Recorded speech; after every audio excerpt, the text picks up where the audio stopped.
L'histoire relatée dans ce slam est une fiction, basée sur des faits réels, arrangés par mon imagination.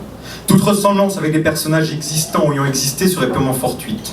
L'auteur décline toute responsabilité en cas de poursuite. J'aime le beau, mais le beau, c'est quoi?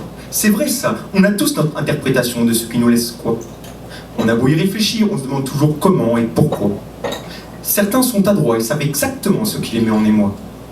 Je dois dire que je respecte cela, car ce n'est pas forcément mon cas. Et si en plus, vous ajoutez les degrés de l'alcool à cela, voilà votre métrique qui perd la tête. Et vous frôlez le désarroi, quand vous vous réveillez et découvrez qui est allongé sur votre matelas. Je suis récemment allé au théâtre dans une belle place. De l'autre côté du comptoir, il y avait une de ces filles qui ne vous laisse pas de glace. Le genre de fille dans laquelle on n'ose pas aller. On sait, ça ne va pas marcher, on sait qu'on va se faire jeter. On se fait à l'idée, on abdique, on l'accepte au final. On se dit que sa beauté est patrimoine national. En effet, on n'a jamais vu un touriste venir visiter Paris-la-Belle, s'arrêter chez notre président et proposer d'acheter la Tour Eiffel. Personne n'a le droit de la posséder. Personne n'a le droit de la privatiser. Alors on reste en retrait et on se contente d'admirer. Certains parleront de culot, d'autres d'audacité ou de destinée. Mais moi, je sais que c'était pas mal lié aux 4 vers de Tariquet. En tout cas, je me suis pas chié et j'y suis allé.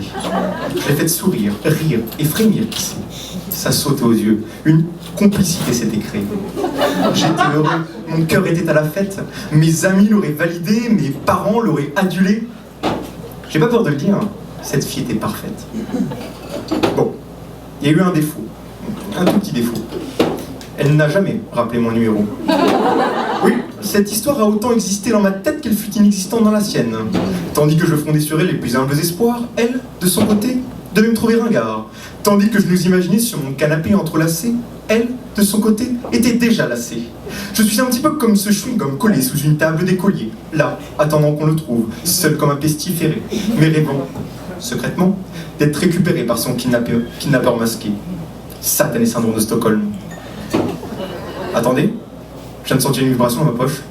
Oui, c'est un message. Ah, c'est peut-être elle qui se manifeste enfin, qui passe à l'abordage. Oh, je m'imagine déjà notre premier rendez-vous, attendant fragilement qu'elle arrive, tournant en rond comme un fou. Tu étais belle hier, tu es très belle ce soir. J'attends demain avec impatience. Et elle rirait, me prenant par le bras, sentant mon attirance. Nous soupirions ensemble, m'inventant des passions, nous créant des points communs. Et ça se terminera par un baiser dans une ruelle non loin. Une fois chez moi, nous mettrons à l'épreuve les lois de la physique, quand nous étudierons l'effet de la gravité sur ces simples blancs magnifiques, rebondissant, incessants sur les rythmes entêtants de Jimi Hendrix. Bon, faut vraiment que je trouve une blonde.